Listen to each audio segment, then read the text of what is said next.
बच्चों, आज हम लोग एक नया टॉपिक बादशाह जहांगीर का अध्ययन करेंगे और इस अध्ययन में सबसे पहले चीज़ हम जानेंगे कि जहांगीर का मतलब क्या होता है। तो जहांगीर का मतलब होता है जहां को जीतने वाला। जहां मतलब दुनिया को, तो जहांगीर का मतलब हुआ जहां को जीतने वाला।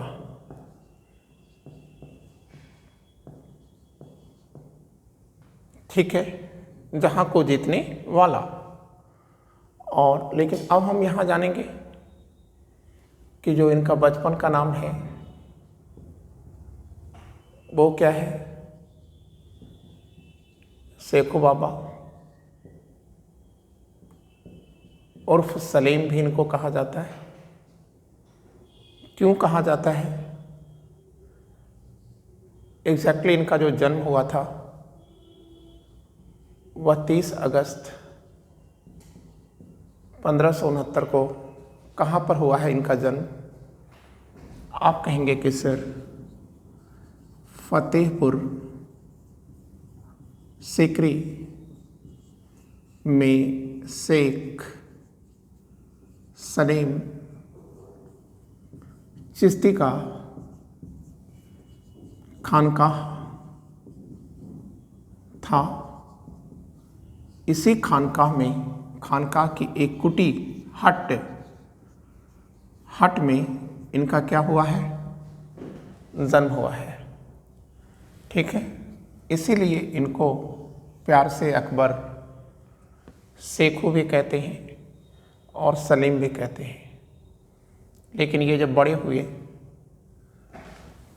तो ये जहांगीर के नाम से जाने गए थे। क्लियर है बच्चों? लेकिन आप याद रखिएगा,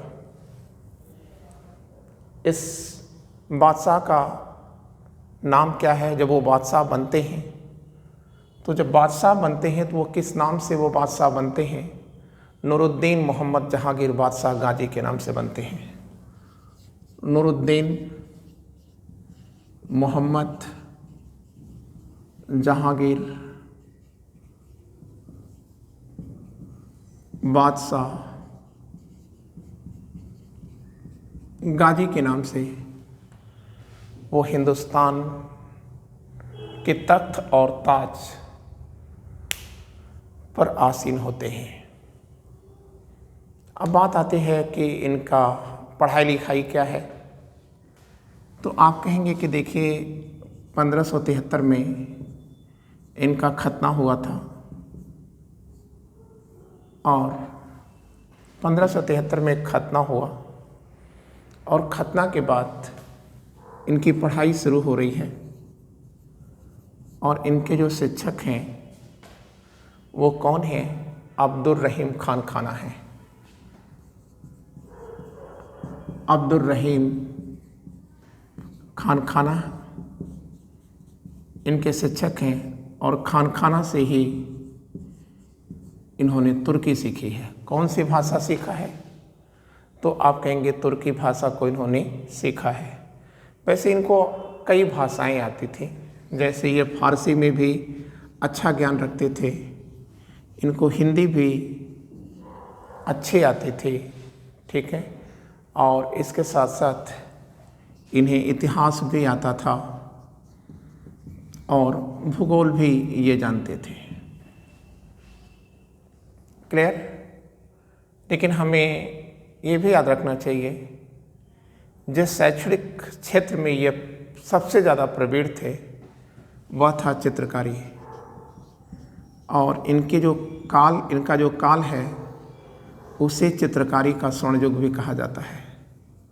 ठीक है, जिसे हम लोग कल्चर में पढ़ेंगे। लेकिन फिलहाल अभी आप याद रखें कि चित्रकारी में भी इनको ज़बरदस्त ज्ञान था, ज़बरदस्त इनकी पकड़ थी चित्रकारी के क्षेत्र में। ठीक है, और अब हम लोग देखते हैं पढ़ाई के बाद इनका जो शादी विवाह है उसको देख लेते हैं।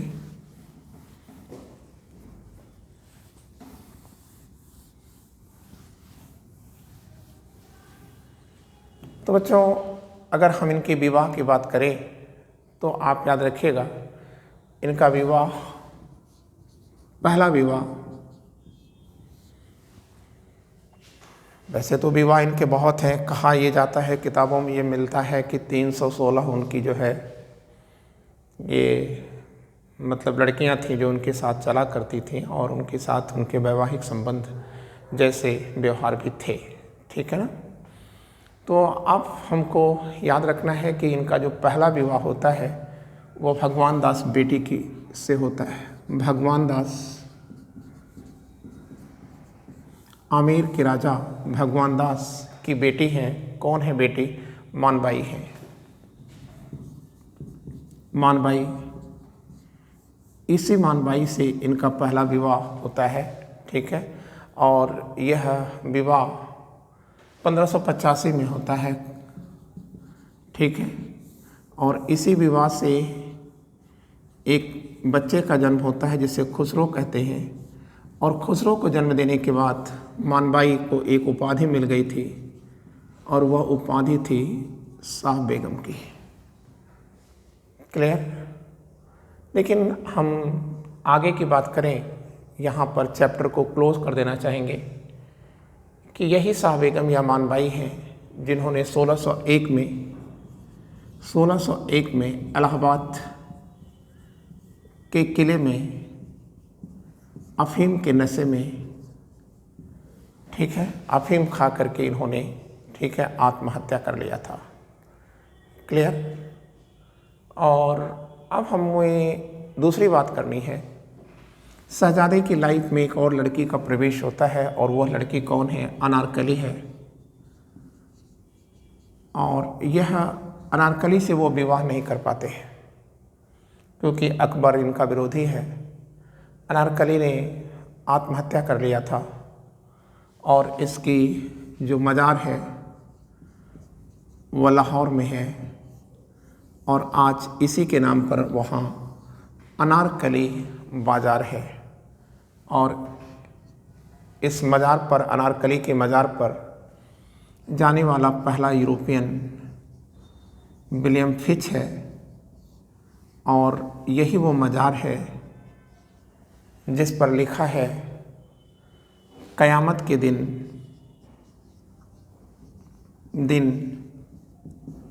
यदि अल्लाह मेरे अच्छे कार्यों के बदले मुझे कुछ देना चाहेगा या मांगने की अनुमति देगा तो मैं मांगूंगी सलीम सलीम सलीम। ठीक है। तो यह चीज़ आपने देखा। इसके बाद हमको और भी चीज़ें जाननी है यहाँ। वह क्या चीज़ें जाननी है हमें? इनकी अन्य जो पत्नियाँ हैं उसमें एक कोटा प्रिंसेस भी है। तो कोटा प्रिंसेस में हम लोग किसका नाम याद रखेंगे? आप कहेंगे भानुमति का नाम याद रखेंगे। कोटा प्रिंसेस है ये, कोटा की राजकुमारी है भानुमति। ठीक है। और यही भानुमति है जिन्होंने खुर्रम को जन्म दिया था और यही खुर्रम है जो बड़ा होकर शाहजहाँ के नाम से जाना जाएगा। ठीक है। और जब इन्होंने शाहजहाँ या खुर्रम को जन्म दिया था तो इनको उपाधि दी गई थी बादशाह बेगम की। ठीक है। लेकिन इनकी लाइफ को जिसने बहुत हद तक झकझोर करके रख दिया था वह थी मेहरुनिशा। मेहरुनिशा, ठीक है। अब मेहरुनिशा वैसे तो ये हैं शेर अफगान की पत्नी, इसी को आप अली कुली भी कह सकते हैं। ठीक है, अली कुली भी कह सकते हैं। ठीक है। तो मेहरुनिशा शेर अफगान है। ठीक है। अफगान है, ये अफगान है। इसी को शेर अली कुली भी कहा जाता है, शेर अफगान को ही। नाम तो इसका अली कुली है, ये इसकी उपाधि है शेर अफगन, ठीक है। तो ये पत्नी है मेहरुनिशा की। अब आप याद रखिएगा, जो शहजादा सलीम था, सलीम मेहरुनिशा को चाहता था, लेकिन बादशाह अकबर रोड़ा बने हुए थे, बीच में शादी नहीं कर पाया था। और बादशाह ने मेहरुनिशा की शादी किससे करा दिया था? अली कुली से करा दिया था। बाद में जब ये शहजादा शहंशाह बनता है या हिंदुस्तान का बादशाह बनता है, तो यही मेहरुनिशा उसकी लाइफ में आती हैं। तब तक मेहरुनिशा एक बच्ची की माँ बन चुकी थी, लॉर्डली बेगम की यह माँ बन चुकी थी। लेकिन फिर भी ठीक है, 1611 में 10 में आप कर सकते हैं, 1610 में मेहरुनिशा की शादी किससे हुई थी? बादशाह जहांगीर से हुई थी। और तभी इनको क्या कहा गया? नूरजहां कहा गया, ठीक है। अब देखिए, ये जो नूरजहां हैं, इनके प्यार में किस कदर जहांगीर पागल हो चुके थे, उसकी दास्तान आपको उनकी एक किताब है, जहांगीर की आत्मकथा, तुजुक जहांगीरी। तुजुक ये जहांगीरी, यह किसकी आत्मकथा है? जहांगीर की ही आत्मकथा है। इस आत्मकथा में इन्होंने लिखा है कि मैंने तो एक प्लेट कबाब के लिए और एक पैग शराब के लिए, ठीक है, और नूरजहां के संग के लिए, ठीक है, हिंदुस्तान का साम्राज्य उन्हीं के हाथों में बेच दिया है।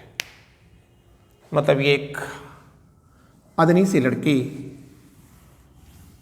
हिंदुस्तान की तकदीर बन जाएगी, कैसे बनेगी उसे भी आप देख लीजिए, ठीक है। देखिए, इनके जो पिता हैं वो कौन हैं? एतमाउद्दौला हैं। इन्हीं को ग्यास बेग भी कहा जाता है। और सेकंड चीज़ आप याद रखिएगा, यह ईरानी सिया हैं और इनकी जो पत्नी है वह आसमत बेगम है। और इसी पेयर से 1578 में मेहरू का जन्म हुआ था, या मेहरुनिशा का जन्म हुआ था, ठीक है। ये गरीब लोग हैं जो हिंदुस्तान में नौकरी की तलाश में आए थे, फिर अगर हम यहाँ पर थोड़ा और आगे बढ़ जाएं, मैटर ना काटें, तो यहाँ कह देंगे कि यही असमत बेगम है जिन्होंने गुलाबी इत्र का विकास किया है। गुलाबी इत्र का सेंट जिसे कहते हैं, गुलाबी इत्र का विकास इन्होंने किया है। देखिए, अगर हम नूरजहां के समय को देख लें तो नूरजहां के लाइफ में को हम 3 भागों में बांट सकते हैं। जब वह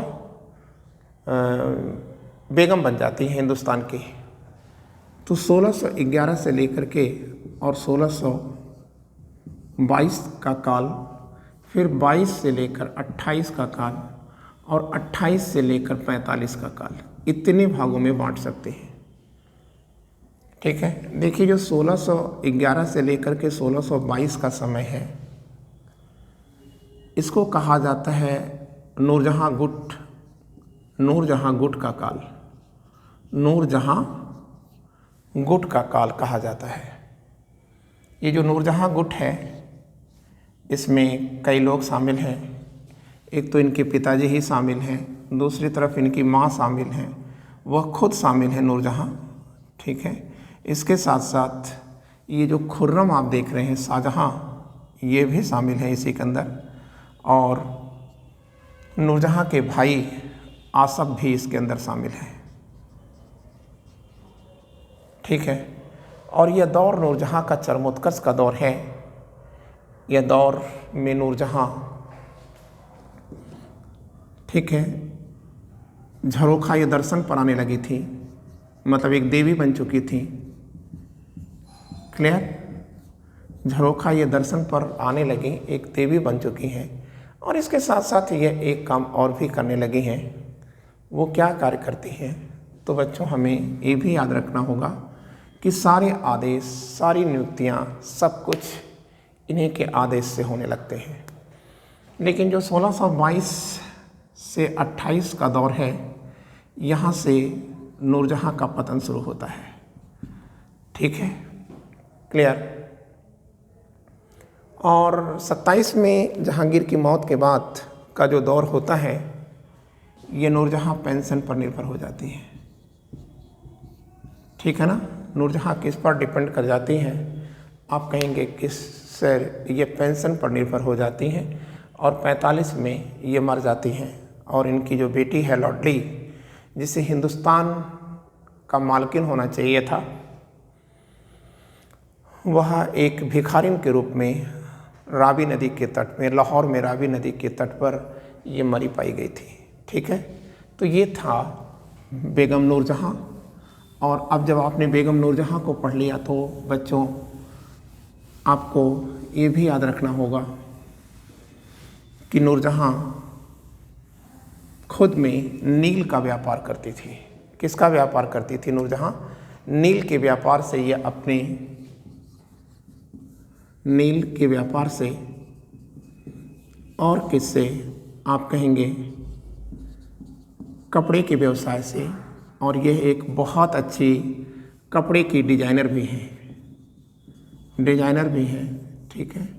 तो उससे इन्होंने अपने जीवन के खर्चे को प्राप्त किया है। ठीक है ना? और अब हमारे सामने जो अगला पॉइंट आता है वो है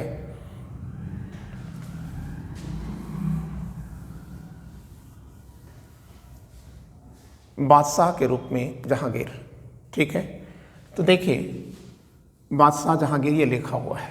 ठीक है, नूरुद्दीन मोहम्मद जहांगीर बादशाह गाजी जब ये बादशाह बनते हैं तो बादशाह बनने के बाद इन्होंने क्या वर्क किया है। ठीक है, तो पहली चीज़ आप याद रखिएगा कि 24 अक्टूबर 1605 को ये हिंदुस्तान के बादशाह बनते हैं। तो जिस दिन ये बादशाह बनते हैं उसी दिन इन्होंने दो कार्य कर दिया है। एक तो 12 अध्यादेश जारी कर दिया है और दूसरा कार्य इन्होंने किया है, घंटी न्याय का विधान किया है। ठीक है, अब ये घंटी न्याय क्या है? आप कहेंगे कि कोई भी फरियादी ये आगरा के किले में लगी हुई घंटी को बजा करके, ठीक है, जिसकी डोरी आगरा में जमुना नदी के तट पर, ठीक है, बंधी रहती थी, उसे खींच करके सीधे बादशाह से न्याय प्राप्त कर सकता था। और ये बादशाह न्याय के लिए, ठीक है, बहुत ही तत्पर रहते थे, क्योंकि उनका मानना था कि न्याय कर देने से, ठीक है, बड़ा कोई धर्म नहीं होता। ठीक है, अब देखिए ये 12 अध्यादेश क्या हैं इनके, तो आप याद रखिएगा कि 12 अध्यादेश में पहला अध्यादेश क्या है? तो आप कह देंगे कि सर इन्होंने जितने भी बेकार के कर हैं, अनावश्यक कर हैं, जैसे ज़कात है, तमगा है और मीर बहरी है, ज़कात, तमगा और मीर बहरी जैसे कर हैं, इन्होंने इसे समाप्त करने का आदेश दिया था। दूसरी बात, जो सड़कें हैं, ये सड़कें असुरक्षित न हो, मतलब सड़कों पर कर सकते हैं। सुरक्षा देने के लिए, सड़कों पर सुरक्षा देने के लिए इन्होंने क्या किया था बच्चों? तो इन्होंने कहा था कि सुरक्षा का मतलब किससे सुरक्षा आप चाह रहे हैं? चोरों और डकैतों से सुरक्षा के लिए इन्होंने अधिकारियों को निर्देश दिया था कि वह जो बस्तियां हैं वो सड़कों के किनारे बसाएं, क्योंकि जब बस्तियां यहाँ बसी रहेंगी तो चोर और डकैत जो है हिम्मत नहीं कर पाएंगे राहगीरों को लूटने का। तीसरी बात, इन्होंने मृतक संबंधी, ठीक है, मृतक संबंधी अध्यादेश जारी किया था। इसमें इन्होंने कहा था कि देखिए, जब कोई मर जाता है तो अगर उसकी संपत्ति है तो वह संपत्ति उसके वारिस को, उत्तराधिकारी को तुरंत ट्रांसफ़र कर दी जाए, और यदि नहीं है तो वह राजकोष के लिए भेज दी जाए ताकि उसका खर्च, ठीक है, शिक्षा और धर्म के विकास के लिए किया जा सके। ठीक है, इसके साथ साथ इन्होंने एक बात और कहा था, वो था कि जो मादक पदार्थ होते हैं, ठीक है, वैसे तो ये खुद में सबसे बड़े शराबी माने जाते हैं, लेकिन इन्होंने अपनी जनता के हित के लिए कहा था कि मादक पदार्थ, चाहे वो शराब हो, चाहे वो गांजा हो या भांग हो, इस मादक पदार्थों पर उन्होंने स्ट्रिक्टली रोक लगवा दिया था। ठीक है, अगला आदेश इन्होंने दिया था कि जो मकान होते हैं, ठीक है, मकानों पर जो लोग ब्लात अधिकार कर लेते हैं, ठीक है, तो उन्होंने कहा था कि इसे रोका जाना चाहिए। ठीक है, फिर इन्होंने धौंस जमा करके जो लोग किसी की प्रॉपर्टी को हड़प लेते हैं, तो उन्होंने धौंसवी का भी निषेध कर दिया था। ठीक है, धौंस मतलब धमकी दे करके, ठीक है, जो लोग उल्टा सीधा काम करा लेते हैं उसका उन्होंने निषेध कर दिया था और कहा था कि ऐसे करने वाले लोगों के साथ कठोरता के साथ व्यवहार किया जाए। फिर आम जनता के लिए इन्होंने जो अस्पताल हैं, आम जनता के हित के लिए, जनता ही नहीं है, पशु पक्षी भी हैं, आम जनता और पशु पक्षियों के हित के लिए इन्होंने अस्पतालों में हकीमों की नियुक्ति भी करा दिया था। ठीक है, मतलब कोई भी ऐसी अस्पताल ना हो जिसमें डॉक्टर और कंपाउंडर ना हो। फिर उन्होंने कहा था कि देखिए, जो बृहस्पतिवार है, ठीक है, इस दिन पूरे साम्राज्य में पशु बलि नहीं होनी चाहिए, पशुओं का वध नहीं होना चाहिए। क्यों? क्योंकि यह उनकी ताजपोशी या राज्यारोहण का दिन था। क्लियर? और फिर इसके बाद इन्होंने कहा था कि जो रविवार है, इस दिन भी पशु बलि नहीं होनी चाहिए। क्यों? क्योंकि यह मेरे पिता अकबर का जन्मदिन है, इसलिए इस दिन को विशेष सम्मान दिया जाना चाहिए। फिर इन्होंने कहा था कि अगले अध्यादेश में कि जितनी भी मनसब हैं, ठीक है, तथा जागीरें हैं, मनसब और जागीर जितनी भी हैं, जिसे मेरे पिता ने दिया था, वे सभी उन तक बनी रहेंगे, उसे कोई छीनने की कोशिश न करे। फिर इन्होंने कहा कि जो मेरे पिता ने, अकबर ने मदद मास के रूप में जिन लोगों को कोई मदद किया है, सहयोग किया है, वह भी उन तक बनी रहेंगे। और 12वां और अंतिम जो अध्यादेश है इनका, वह आप याद रखिएगा। इसमें इन्होंने कहा था, ठीक है, कि जेलों में बंद जो भी कैदी हैं, इन समस्त कैदियों को तुरंत प्रभाव से, ठीक है, मुक्त कर दिया जाए। ठीक है, मतलब जेलों में बंद बंदियों को मुक्त करने का आदेश भी इन्होंने सुनाया था। ठीक है, अब इनके काल की जो शुरुआत के ही काल की जो पहली घटना है, वह है खुसरो का विद्रोह। खुसरो का विद्रोह। अब देखिए, जैसा कि आपको अभी हमने कुछ ही मिनट पहले बताया था कि खुसरो कौन है, शाह बेगम का बेटा है, अर्थात जहांगीर और शाह बेगम का बेटा है।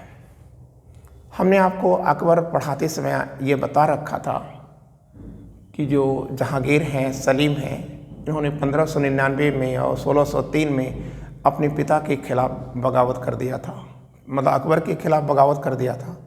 तो ऐसी स्थिति में जो अकबर का सपना था वो टूट चुका था और अकबर खुद, ठीक है, खुसरो को बादशाह बनाने में दिलचस्पी रखता था।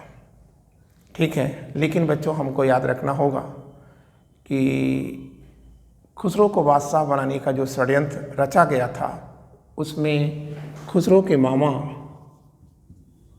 मानसिंह और जो खुसरो के ससुर थे, ठीक है, मिर्ज़ा अजीज़ कोका, इनकी बहुत बड़ी भूमिका थी, ठीक है। लेकिन ये लोग खुसरो को बना क्यों नहीं पाए, बादशाह क्यों नहीं बना पाए? क्योंकि जो साम्राज्य का मुख्य धर्मगुरु है, ठीक है, जिसे सद्र उस सदूर कहा जाता है, सैयद खां चगताई, ठीक है, ये क्या था? सद्र उस सदूर थे, उस समय सदूर थे, या आप कह सकते हैं देश के सबसे बड़े धर्मगुरु थे। उन्होंने कहा था कि यह जो चगताई परंपरा है उसके अनुसार यह ठीक नहीं है, क्योंकि चगताई परंपरा कहती है कि जब तक पिता जिंदा है तब तक उसके बेटे के सिर पर सेहरा नहीं रखा जा सकता, मतलब राजशाही का सेहरा नहीं रखा जा सकता, मतलब उसे बादशाह नहीं बनाया जा सकता। तो ऐसी स्थिति में ये लोग असफल हो गए थे और बाद में खुद अकबर ने जहांगीर को अपना उत्तराधिकारी घोषित कर दिया था, ठीक है। लेकिन अब देखिए, खुसरो के दिल में तो ये ख्याल आ गया ना कि उसे बादशाह बनना चाहिए था। तो 6 अप्रैल 1606 है और खुसरो अपने दादा अकबर के मकबरे पर, कहाँ है ये? सिकंदरा में है। क्या करना चाहता है? फातिहा पढ़ना चाहता है, ठीक है, चादर चढ़ाना चाहता है, और इसी का बहाना करके वह 6 अप्रैल 1606 को ये निकलता है, ठीक है। और निकलते हुए यह सिकंदरा से कहाँ आ गया? लाहौर आ गया। लाहौर में सिख गुरु अर्जुन देव रहते हैं। इसी अर्जुन देव से उसने क्या किया? आर्थिक सहयोग भी प्राप्त किया, दुआएं भी प्राप्त किया, ठीक है, क्लियर। लेकिन इससे सबसे ज़्यादा भयभीत कौन हो गए थे? जहांगीर भयभीत हो गए थे, ठीक है, क्योंकि ये बहुत ही खतरनाक हो सकता था। क्योंकि खुसरो सिखों से भी सहयोग ले सकता था और अफगानों से भी सहयोग ले सकता था, क्योंकि उत्तर पश्चिम में है ये, और वहाँ से सहयोग लेकर के बादशाह जहांगीर के लिए एक बड़ी चुनौती बन सकता था। इसलिए जहांगीर खुद अभियान करते हुए लाहौर आए थे। लेकिन लाहौर में जब वो नदी पार कर रहा था, चिनाव नदी को पार कर रहा था, तो उसी समय वो गिरफ्तार हो गया था, ठीक है। जहांगीर खुसरो को लेकर के काबुल गए थे और काबुल में उन्होंने क्या किया था? खुसरो की मतलब अंधा करा दिया था, ठीक है। और ऐसी स्थिति में आपको ये भी याद रखना होगा कि फिर वो आगरा लेकर आ गए थे। किसको? खुसरो को उन्होंने मारा नहीं था, आगरा लेकर आ गए थे। और आगरा में जब वो रह रहा था, इसी समय 1620 में खुसरो का भाई खुर्रम उर्फ शाहजहां यह दक्षिण अभियान पर जा रहा है। तो जब ये दक्षिण अभियान पर जाता है तो रिक्वेस्ट करता है कि उसके भाई खुसरो को भी उनके साथ जाने दिया जाए, ठीक है, क्लियर। तो फिर वो इनके साथ जाता है और 1622 में बुरहानपुर में शाहजहां उर्फ खुर्रम ने किसकी हत्या करा दिया? खुसरो की हत्या करा दिया था, खुसरो की हत्या करा दिया, ठीक है। लेकिन जब जहांगीर को यह जानकारी मिलती है कि उनके बड़े बेटे की हत्या बुरहानपुर में कर दी गई है और उसे दफन भी कर दिया गया है, तो वो निर्देश देते हैं कि खुसरो को, ठीक है, लाया जाए। और खुसरो को बुरहानपुर से आगरा लाया गया था। आगरा से पुनः कहाँ लाया गया था? इलाहाबाद लाया गया था। और इलाहाबाद में उन्हें, खुसरो को, उनकी माँ शाह बेगम, ठीक है, कि मकबरे के बगल में दफन कर दिया गया था। और इस पूरे क्षेत्र को क्या नाम दिया गया? खुसरो बाग नाम दिया गया। तो खुसरो बाग में ही दोनों दफन हैं, खुसरो भी दफन है और उसकी माँ शाह बेगम भी दफन है, ठीक है। और आपने अब ये चीज़ें जब देख लिया तो अब प्रश्न आता है कि जहांगीर का साम्राज्य कैसे व्यापक होता है, मतलब युद्ध आपको देखना है। देखिए, जो बादशाह जहांगीर हैं इनके काल में कुछ युद्ध होते हैं, ठीक है। कौन कौन से युद्ध होते हैं? तो सबसे पहले आप याद रखिएगा मेवाड़ अभियान, ठीक है। तो देखिए, मेवाड़ जैसा कि आप जानती हैं कि 1599 में जब अकबर, आपको हमने बता रखा था कि 1599 में अकबर जब खानदेश अभियान पे जा रहे थे तो उस समय उन्होंने सलीम को निर्देशित किया था कि तुम मेवाड़ पर अभियान करके और मेवाड़ को नियंत्रित कर लेना या कब्जा कर लेना या अधिग्रहित कर लेना। लेकिन सलीम इलाहाबाद में आकर के अपने को बादशाह घोषित कर दिया था, ठीक है। तो ऐसी स्थिति में जब ये जहांगीर बादशाह बनते हैं तो इन्होंने अपना पहला स्टेप क्या लिया? तो मेवाड़ अभियान का निर्देश दे दिया, ठीक है। तो मेवाड़ अभियान पर कौन कौन लोग जाते हैं पहली बार? तो आप कह दोगे बच्चों कि मेवाड़ अभियान पर शहजादा परवेज है और आसफ खां है। लिख देते शहजादा परवेज और आसफ खां जाते हैं, ठीक है। लेकिन यह अभियान पूरा नहीं हो पाया था। किसके खिलाफ जा रहे हैं? मेवाड़ के जो शासक हैं अमर सिंह के विरुद्ध जा रहे हैं। लेकिन यह अभियान पूरा नहीं हो पाया। क्यों नहीं पूरा हो पाया? ठीक है, क्यों नहीं पूरा हो पाया? क्योंकि खुसरो ने बगावत कर दिया था, ठीक है। तो ये लौट आए थे, ठीक है। लेकिन ये देखिए 1605 में हुआ था, ठीक है। 5 और 6 में हुआ था, 6 भी लिख देते हैं। अभी देखिए 1614 में मेवाड़ अभियान शहजादा खुर्रम करते हैं।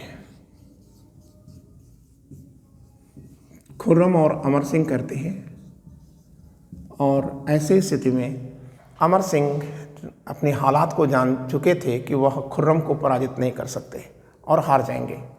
तो ऐसी स्थिति में अमर सिंह ने अपने मामा शुभकर्ण सिंह और एक सरदार हैं झाला सिंह, इन्हीं के माध्यम से खुर्रम से संधि कर लिया था। और यह संधि 1615 की मेवाड़ संधि के नाम से जानी जाती मेवाड़ की संधि के नाम से जानी जाती है। क्लियर बच्चों? और अब हमको देखना है कि बंगाल अभियान। देखिए, हमने आपको शुरू में ही बता दिया था कि बंगाल में अफ़गान हैं और अफ़गान कभी भी मुग़लों के सहयोगी नहीं रहे हैं। वो अवसर पाते ही उन्होंने बगावत किया। जब अवसर नहीं मिला है तो वो करते रहे उसी में काम, ठीक है। लेकिन जैसे उनको मौका मिल जाता है वैसे ये क्या करते हैं, तुरंत बगावत कर देते हैं, ठीक है। तो आप याद रखिएगा कि जहांगीर ने बंगाल अभियान करने के लिए किसको नियुक्त किया था? इस्लाम शाह को नियुक्त किया था। और उस समय बंगाल का शासक कौन था? उस्मान था। यह अफ़गान है और बंगाल का सुल्तान था और ये उस्मान मार दिया गया था और बंगाल किसका हो गया था? जहांगीर का हो गया था। अब देखिए, एक इनका और वार है और वो है कांगड़ा वार। कांगड़ा, ठीक है, ये भी 1620 में ही होता है, ठीक है। इसमें क्या होगा? इसको भी जहांगीर ने अधिकृत कर लिया था, ठीक है। और इसके लिए खान जहाँ को नियुक्त किया गया था, खान जहाँ को नियुक्त किया गया था। और फिर खान जहाँ की घेरेबंदी के कारण, ठीक है, कांगड़ा के राजपूतों ने आत्मसमर्पण कर दिया था, ठीक है। अब बच्चों, हमको एक चीज़ ये भी याद रखना है कि 1622 में इन्हीं के काल में, जहांगीर के काल में कांधार निकल गया था, लेकिन कांगड़ा यह साम्राज्य में लाया गया था। मतलब कांधार निकला और कांगड़ा लाया गया था। अब देखिए, जहांगीर की जो दक्षिण नीति है, दक्षिण नीति या दक्षिण भारत में जो सैन्य नीति है वह किसके विरुद्ध है? तो आप कह देंगे कि सर अहमदनगर के विरुद्ध है, ठीक है। क्लियर। तो अहमदनगर की जो वजीर हैं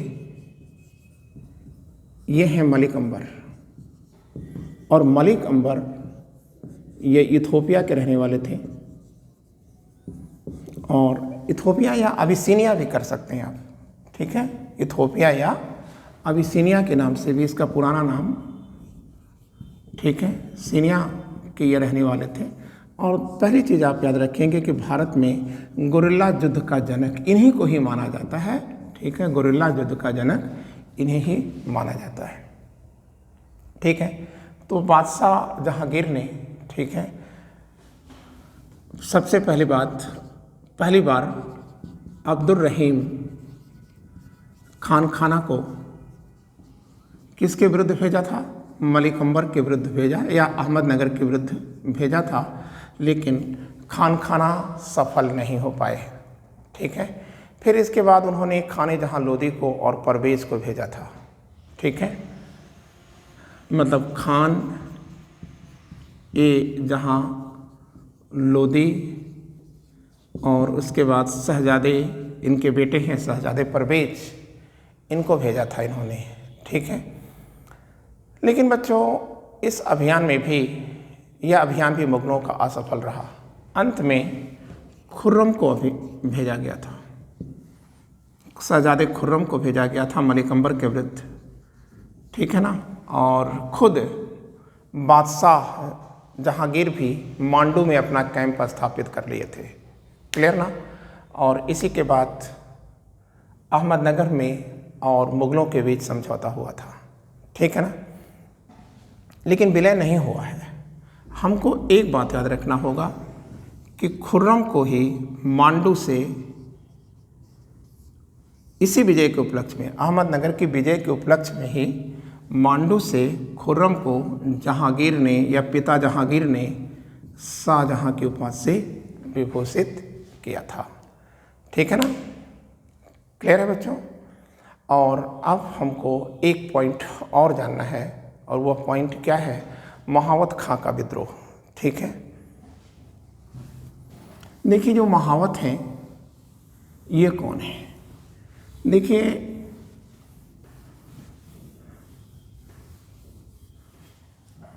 हमने लिखा महावत खां का विद्रोह। बच्चों ये जो महावत हैं यह शहजादे परवेज के संरक्षक थे और इनकी नियुक्ति दक्षिण में ही थी। लेकिन जो मैडम है, मतलब नूरजहां है, वह इस नियुक्ति से असंतुष्ट थी, क्योंकि परवेज जैसा व्यक्ति अगर महावत के संरक्षण में रहा तो वह महत्वाकांक्षी बन जाएगा, और महत्वाकांक्षी बन करके वह अगला बादशाह बनना चाहेगा। लेकिन मैडम बादशाह किसे बनाना चाहती थी? मतलब नूरजहां किसे बादशाह बनाना चाहती थी? अपने दामाद शहरयार को, ठीक है, शहरयार को बनाना चाहती थी, ठीक है, मतलब लाडली के शौहर को बनाना चाहती थी। तो ऐसी स्थिति में तो ये समस्या बनेगा ना। तो इसीलिए महावत ने क्या किया था, ये मैडम ने क्या किया था? मैडम ने महावत को वापस बुला लिया था, और वापस बुलाने के बाद जब वो आगरा पहुंचता है महावत, तो मैडम करती क्या हैं, इसको गिरफ्तार कराना चाहती हैं, और इसके ऊपर चार्ज लगाती हैं कि तुमने अपनी बेटी की जो शादी, ठीक है, अमीर बरखुरदार से किया था, वह किसकी अनुमति पे किया था? जबकि नियम ये है कि अमीरों से विवाह करने से पहले बादशाह की अनुमति जरूरी है, तो तुमने ये अनुमति नहीं लिया। और दूसरी बात, जो शादी में दहेज में जो खर्च हुए हैं वो पैसा कहाँ से आया? तुमने बंगाल की आय व्यय का हिसाब क्यों नहीं दिया था? तो ये आरोप आप किस पे लगा रहे हैं? महावत पे लगा रहे हैं ना। तो इसमें बरखुरदार का तो कोई दोष नहीं था, लेकिन मैडम के निर्देश पर बरखुरदार को अपमानित कर दिया गया, पीटा गया खूब। अब ये महावत भाग करके कहाँ चला जाएगा? ये कश्मीर में छिपा हुआ था। और जब नूरजहां और जहांगीर ये लाहौर की यात्रा पर थे तो यह झेलम नदी के तट पर छिपा हुआ था और इसी समय इसने क्या किया था? बादशाह जहांगीर का अपहरण कर लिया था। वो अलग की बात है कि मैडम जहांगीर को अपनी कुटिल चाल से छुड़ाने में सफल रही थी, लेकिन इतिहास के पन्ने, ठीक है, यहाँ कुछ नूरजहां पर आपत्तिजनक आरोप लगाते हैं कि नूरजहां को, ठीक है, आपत्तिजनक समझौते भी करने पड़े थे। किसके साथ? महावत के साथ। अब बच्चों, हमारे सामने जो अगली बात आती है वो आप याद रखिएगा कि शाहजहां की बगावत। शाहजहां की बगावत क्या है? तो इसको हम जानने से पहले जरा जहांगीर के बच्चों को एक जगह लिख देते हैं। देखिए, जो जहांगीर के बेटे हैं वह कौन कौन है, ठीक है? तो एक तो आपने देखा था खुसरो थे, और खुसरो तो 1622 में मर चुके थे। ये तो काम खत्म हो गया खुसरो का। दूसरे जो बेटे हैं वह कौन है? आप कहेंगे खुर्रम है, या आप कह सकते हैं शाहजहां है। तो अगला बादशाह कौन बन सकता है? शाहजहां बनेंगे अब। इसके अतिरिक्त एक और बेटा है परवेज, ठीक है, ये बन सकता है अगर ये मार दिया गया तो। और जो सबसे छोटा बेटा है शहरयार, यह जहांगीर की एक तवाइफ से उत्पन्न हुआ था और यही बेगम नूरजहां का दामाद है, लॉर्डली का शौहर है। तो मैडम चाहती हैं कि शहरयार ही बने, तो मैडम ने खुसरो की तो हत्या करवा दिया था। परवेज को वह कमज़ोर करना चाहती हैं क्योंकि परवेज एक तो शराबी था, बहुत कमज़ोर हो चुका था, 1626 में मर भी गया है। तो परवेज का जो संरक्षक था महावत, उसको उन्होंने वापस बुला लिया था, ठीक है। अब बात ये आती है कि ये चला गया, ये ख़त्म हो गया, ये ख़त्म हो गया, तो अब बादशाह बनने में बाधा कौन है? खुर्रम है। तो मैडम चाहती हैं, ठीक है, कि खुर्रम को भी ख़त्म कर दिया जाए। तो खुर्रम को ख़त्म करने के लिए मैडम ने किया क्या था कि 1622 में शाहजहां को निर्देश दिया गया था कि वह कांधार अभियान करे, ठीक है, कांधार अभियान करेगा, ठीक है। लेकिन इससे उन मैडम को फ़ायदा क्या मिलेगा? जाहिर सी बात है कि देखिए, दो बातों में से एक बात होगी, या तो शाहजहां यहाँ मार दिया जाएगा, और अगर जिंदा भी है तो कमज़ोर है, ठीक है। और इसके साथ साथ वह आगरा की राजनीति से दूर हो चुका होगा, क्योंकि बहुत दूर है, ठीक है, कांधार। और ऐसी स्थिति में वो शहरयार को क्या बना देंगे? अगला बादशाह बना देंगे। लेकिन शाहजहां ये समझ चुका था कि मैडम लंबा गेम खेल रही हैं, मतलब उसको ट्रैप करना चाह रही हैं। इसलिए वो करता क्या है? कौन? शाहजहां करता क्या है? बगावत कर देता है, और बगावत करने के बाद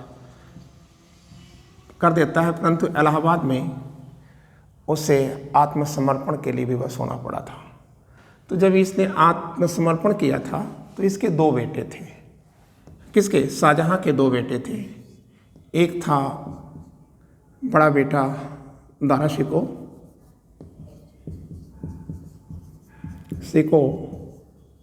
और दूसरे हैं औरंगजेब। इन दोनों लोगों को जमानत पर रखना पड़ा था, ठीक है, कि अगर आपने अब बदमाशी किया, मतलब शाहजहां को निर्देश था कि अगर अब आपने बगावत किया तो आपके ये दोनों बेटे ये मार दिए जाएंगे, ठीक है। और फिर शाहजहां के भरण पोषण के लिए बालाघाट की जागीर दी गई थी, ठीक है, क्लियर। बालाघाट की जागीर दी गई है किसके लिए? शाहजहां के भरण पोषण के लिए। और जब जहांगीर की मौत हुई थी तो शाहजहां बालाघाट का ही सूबेदार था, ठीक है। और यहीं से चल कर के वो आगरा आया था, जहाँ से वो बादशाह बनता है।